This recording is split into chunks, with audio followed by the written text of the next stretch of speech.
Bonjour tout le monde, Dominique Lessard. Aujourd'hui, je vous parle de moteur de recherche.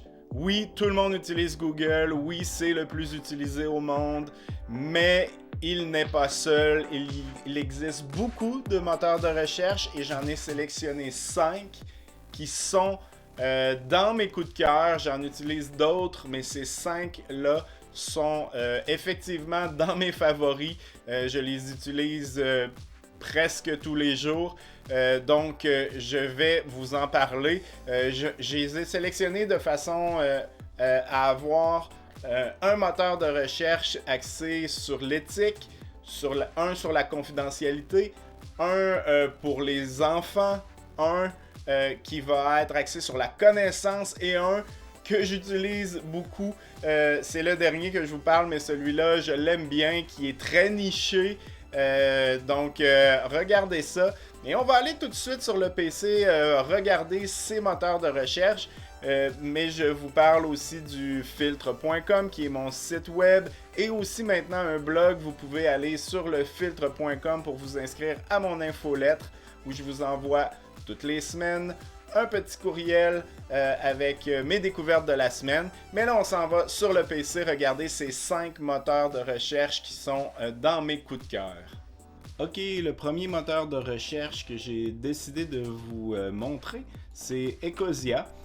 Ecosia, en fait, c'est un moteur de recherche, comme on peut le voir ici, qui va donner 80% de ses revenus pour la plantation d'arbres à travers le monde. On peut en lire davantage sur ça là, en défilant le bas de la page. Il y a même une vidéo qui nous l'explique. On peut même voir là, de façon en temps réel le nombre d'arbres déjà plantés par les utilisateurs d'Ecosia. Comment ça fonctionne? En fait, si on regarde sur Wikipédia, on va pouvoir constater que les résultats de recherche génèrent des revenus. 80% des bénéfices vont être employés pour la reforestation. Puis on va avoir, là, si on regarde ici, on nous explique que les résultats de recherche sont générés par Bing, améliorés par des algorithmes d'Ecosia et les publicités vont être générées par Yahoo. C'est indiqué aussi que c'est possible de ne plus afficher les publicités, mais ça va générer moins de revenus, donc moins d'argent pour la reforestation.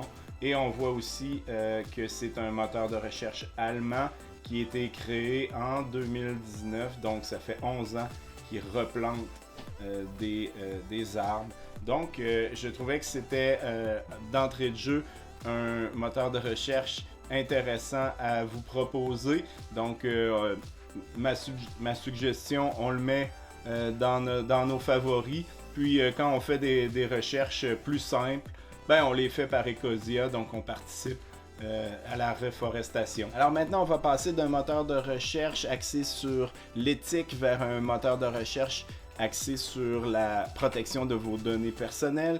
Donc, je vous présente l'incontournable DuckDuckGo.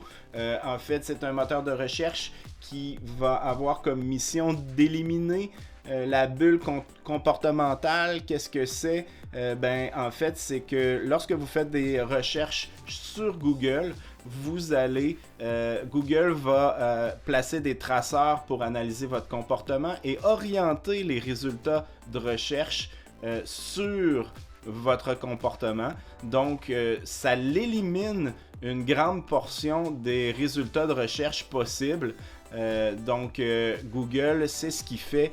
Il vous suit, il vous analyse et oriente les résultats de recherche, tandis que DuckDuckGo se targue de ne pas faire ça. DuckDuckGo va avoir une politique au niveau de la confidentialité de vos données qui va être très grande. Vous pouvez en lire plus sur ça ici. Et moi, ce que j'aime aussi beaucoup de DuckDuckGo, c'est ses opérateurs. Donc, si on fait point d'exclamation, on va avoir la possibilité de faire des recherches directement sur d'autres plateformes. Je peux chercher directement sur Netflix, sur Twitter, sur Amazon, eBay. Je peux même, si je fais G, faire une recherche directement sur Google Images avec GI, sur Google Maps. Donc si je fais G, disons le filtre.com, ben je vais pouvoir avoir un résultat de recherche. On le voit là, c'est Google ici. Donc on passe par DuckDuckGo, mais on demande un résultat de recherche de Google. Donc c'est possible de faire ça. Donc DuckDuckGo est vraiment très plaisant à utiliser. Donc je le recommande fortement. Maintenant, on passe d'un moteur de recherche axé sur la confidentialité vers un moteur de recherche axé, je dirais, sur la connaissance d'une certaine façon. En fait, Wolfram Alpha, qui est un moteur de recherche qui va être basé sur vraiment l'accumulation des connaissances et aussi les réponses à des questions, disons, mathématiques. Vous pouvez rentrer des formules là-dedans et ça vous donne des résultats. Il est en français et en japonais, mais si vous regardez mon vidéo qui explique comment faire la traduction automatique d'une page, vous pouvez le traduire automatiquement en français avec, si vous utilisez Chrome, là, avec Google Translate. Donc on clique ici sur français. Si vous ne savez pas comment, ben c'est simple, vous allez voir mon vidéo sur ma chaîne YouTube et je vous explique tout. Je vais mettre un lien dans la description bien sûr pour aller voir ça. Donc je l'ai traduit en français ici. Donc c'est vraiment bien, vous allez pouvoir, disons, aller dans ces catégories-là. Il y en a plus en bas là, que ce qui est présenté ici. Mais je peux, disons, aller dans, disons, sciences de la Terre. Et là, je veux savoir, disons, obtenir des informations sur une couche géologique de la Terre. Asténosphère, donc je clique et regardez la façon qu'il va me donner les résultats de recherche. C'est très bien, donc c'est sous forme de grille comme ça. Je vais avoir la densité, la pression, la température, donc je vais avoir vraiment beaucoup de données. Donc je peux faire ça pour toutes les catégories. On peut vraiment là s'amuser avec ça et chercher beaucoup de choses, découvrir des choses. On peut aller, disons, dans si je vais dans art et médias, je vais pouvoir avoir de l'information sur des œuvres célèbres, des textes notables, des périodes, des jeux vidéo, des séries télé. Et si je reviens, je peux aller dans d'autres catégories. Je peux même aller faire plus de sujets. En sciences et technologies, je fais plus de sujets, donc je vais avoir encore plus de choses. Espace et astronomie, météorologie, je peux naviguer, je peux toujours faire plus d'exemples pour avoir encore plus d'exemples de recherche. Et je peux faire mes recherches moi-même aussi. Mais on voit les exemples de recherche, ça nous permet de chercher des choses, mais surtout de découvrir dans certaines catégories. Donc si je vais dans les nuages, plus d'exemples, ben, je vais avoir encore plus d'exemples spécifiquement pour les couvertures nuageuses. Donc vous pouvez voir beaucoup de choses et faire vos propres recherches directement dans la barre de recherche. Maintenant, on passe d'un moteur de recherche axé sur la connaissance vers un moteur de recherche pour les enfants, Kiddle, qui est généré par Google. C'est un moteur de recherche visuel sécurisé pour les enfants. Donc on est certain que nos enfants tomberont pas sur quelque chose qu'on ne veut pas qu'ils soient en contact. Donc c'est vraiment bien. Si on fait une recherche, juste pour vous montrer, on va avoir toujours des images, ça va être écrit plus gros et on est certain que les résultats de recherche sont adaptés aux enfants. Je vous en parle pas plus, mais je trouvais que c'était un bon ajout ayant des enfants moi-même. Je trouvais que c'était bien et on peut aussi faire les recherches là, pour des images, pour des faits, des vidéos, des nouvelles, mais toujours sécurisé pour les enfants. Et je passe un petit message ici à Google. C'est certain que mon message se rendra pas, mais je le dis quand même, la portion publicité, si je retape robot, est complètement superflue. Ça n'a aucun sens de générer autant de publicité en début de recherche si notre public cible c'est des enfants. Donc je ne comprends pas pourquoi ils ont mis ça. Mais quand même, j'aime bien que mes enfants qui eux cliquent là-dessus. Oui, ça génère des revenus, mais en fait c'est pas très grave parce que ça reste sécurisé. Donc je leur explique.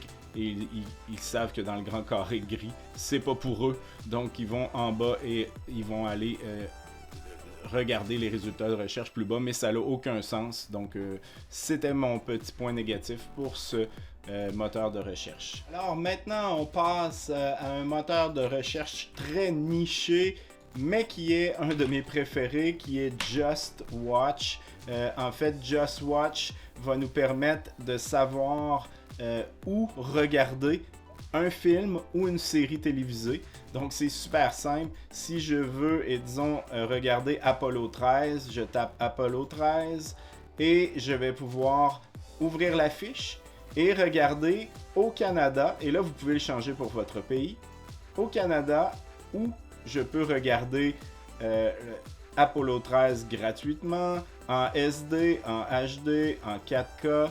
Et quelle est l'offre? Donc au Canada, je peux l'acheter sur ces différentes plateformes, je peux le louer sur ces différentes plateformes et je peux le streamer sur ces plateformes-là. Si je veux le regarder gratuit, c'est pas possible.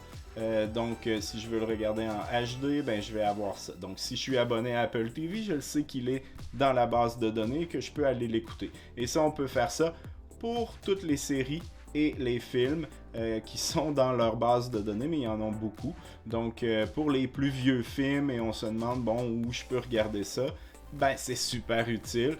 Puis moi, je suis quelqu'un qui regarde beaucoup de vieux films, donc c'est bon pour moi, mais c'est bon aussi pour vous, pour n'importe quel film ou série que vous désirez regarder. Alors, j'espère que ça a été utile pour vous. J'espère que vous allez utiliser au moins un de ces moteurs de recherche. J'espère que je vous ai fait découvrir des nouveaux moteurs de recherche pour sortir un peu du giron de Google. Et si vous avez des moteurs de recherche que vous aimez, que vous utilisez, pourquoi pas nous les partager. On commence à être beaucoup sur la chaîne. Partagez-moi et à tout le monde vos coups de cœur au niveau des moteurs de recherche pour qu'on puisse en découvrir d'autres qui sont utiles. Donc laissez-les en commentaire et faites un j'aime si vous avez apprécié la vidéo. Et on se revoit la semaine prochaine pour une autre vidéo.